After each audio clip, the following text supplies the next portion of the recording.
So I bought 3 new Amazon knives. I just seen them on Amazon, thought they looked interesting, so I picked them up. So we're gonna check out the least desirable one and then move on to the better one and then to the most desirable. This one being the least desirable one out of the bunch. You know, and it's not that it's bad, it's actually still pretty good. I just have a couple little issues with it. One being the lock, but we'll go into it here in a second. Let's just check out the knife first. D2 steel, harpooned, drop point blade shape. Not too much belly. The blade shape's really nice. It does have G10 scale steel liners with a deep carry clip that is reversible with big button screws. Now, it's comfortable in the hand for the most part, but this does kind of push you back a little bit. So, but it's still very comfortable, and you know, I think that this could be a great user for a lot of people. Now, what are my issues? So, let's just get right to it, right? The liner is uncomfortable to disengage. They gave you access. They actually popped it out on both sides, but it's almost like that chamfer just makes it kind of sharp to disengage, so I don't like the disengagement. It feels very cheap. It does not feel like good quality. The next thing is sharpening tool and plunge grind. You know, it's all out of whack. You can already see it's already starting to smile from the factory. You can see how it's starting to get bigger back here. Next sharpening, it'll probably go all the way back to here, you know. So, that sucks. And then the next thing, the button screws, don't like that. We all know we hate that. Just put some flat screws there. Now, these are super affordable knives, so the action, you know, is actually pretty good for such an affordable knife. The next thing is when you disengage, the stop pin, or sorry, the detent is in a bad place. It's hard to get past it. You can adjust it, but then the lock bar becomes even more uncomfortable because you have to push it down here.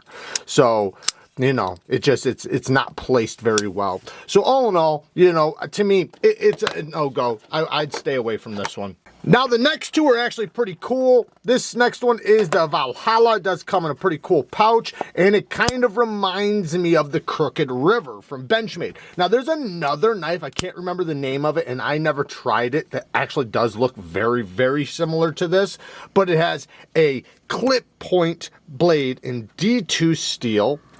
And it's a good looking clip point. It's not done very poorly. You know, the tip is not too high. You can easily get to it. The blade shape's good. Great blade shape. Then we have bolsters. These are steel bolsters, I believe. Yeah, steel bolsters on top of steel liners. And then we have brown micarta. And the micarta for the price, this isn't too bad. Like, this is actually pretty decent micarta. Surprisingly, I was thinking when I got it, I was thinking it's probably just going to wind up being G10 or something. But the action, even with the flipper being lower than the center of the pivot, they tuned the detent just right for that thing to work. So it's a comfortable flipper. It flips well. The braking of the detent is decent. You can hear it. Now the fuller, not sharp, but it's easy to get to. Not the best thumb flicker, but the reverse flick is decent. Access to the lock bar is good. It's, you know, it's a kind of a little bit like the other one where it's a little bit uncomfortable, but it's not horrifying. It's not like the other one. Like this one, I can tolerate it, and, you know, I like that they did give me good access to the lock bar. It's got a nice sound to it, very ergonomic. This is a large knife. And you know, this would be a great, you know, just outdoors knife or great EDC knife. Now, what are the downfalls? It is heavy. This is a heavy, heavy knife. So, you know, if weight bothers you, then, you know, that might be a deal breaker. I'm not a big, you know, I don't really care about weight too much, you know. I wear jeans, I have a belt, you know. My knife is not going to be too heavy for my pocket. Anyways, the next thing, sharpening tool and plunge grind is all wonky, kind of like that last one. And you can see it's already starting to smile. And you can see this part right here is, you know, not being sharpened as fast as right here. So that's only going to get worse and worse. You know, and you can see how they hit all the way up into the plunge grind with their stones, or with, sorry, they didn't use stones, with their belts. Next thing, button screws again. The clip is fine though. I'm not going to complain about it too much, but I would rather see flat screws instead of button screws. They could have did some weight relieving on the inside of there. That would have brought down the weight significantly.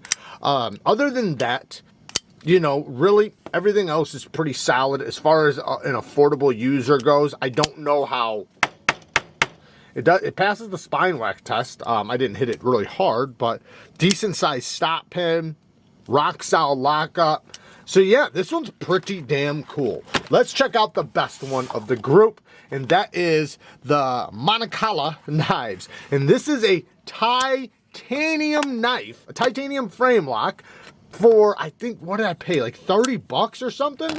So I paid 40 bucks for this. Now, the last knife, I believe, comes in a couple different versions. So does this one. And for a $40 titanium frame lock in 14C 28M blade steel. I'm super happy to see that. With a dual grind, we have a hollow and a flat. Now, it's not the thinnest hollow, but it's a hollow grind, and it does have a flat grind up here. Nice swedge, beautiful drop point. For 40 bucks, not too shabby. The detent, very well tuned. The thumb studs are not the most comfortable thumb studs, but they're just fine. Like, I wouldn't complain about them. You know, you can see them. They have a good push-off point. Detent is tuned well for them. You can easily reverse flick it. Then you have, like I said, the flipper tabs. Comfortable. It's relatively comfortable. And nice braking detent. You know, I can definitely fail it if I wanted to. But you can also not fail it if you don't want to. Lockup. Solid lockup. Yeah, solid. Sharp control and plunge grind sucks, but we'll get to that here in a second. Ergonomics, it's okay. You know, I would say, you know, if I was going to do 1 out of 10, it's a 5, right? It's a 5. It's just fine. It's not great. It's not bad. It's just fine. I do feel the clip slightly, and I do think the clip looks ugly as all get out. I wish they would. That's one thing they could have done to not make it look like a budget knife, is do something with the clip. But then again, this clip's probably going to work better than anything else they could have used, especially with the lock bar cutout being right there. So, not complaining at all about that. You can kind of choke up a little bit. All in all, you know, this one's lightweight because of the holes. Nice action. Nice grind, you know, and this is relatively robust enough to where this could be a good user for somebody that is a little bit tougher on their knives, you know. And I'm not saying it's not going to be a good slicer because it does have a hollow grind. I just mean, you know, it's still a tough knife. You not tough in like lock and everything else, but like just tough in geometry a little bit. But should be plenty slicey for anybody using it. Good access to the lock bar, or nah, I'm gonna say okay access. It's not, they didn't cut it back, but it's not uncomfortable. So, all in all, and the drop, by the way, it is on bearings. It's not false shut, you know, it's a shake shutter, but hey, it's still breaking in. All in all, the only nitpicks I really have, you know, for something this affordable, I'm not going to drag it for any way, shape, or form. Like, I'm not even going to complain about the T6s. It's a $40 knife. But sharp control and plunge grind, again, you can't, the last 3 knives couldn't do a plunge grind to save their damn life. But you can see it already smiling. That's a smile. That's what a smile is right there. And it just gets worse and worse the more you sharpen it. Other than that, the only other thing I could say, you know, is the clip. You know, could be a better clip, but for 40 bucks, can I really bitch about that? I don't think so. So all in all, for 40 bucks, I'm going to give this one a thumbs up for sure. You know, especially for somebody just wanting, you know, a cheap budget knife, you know, that has semi-premium materials.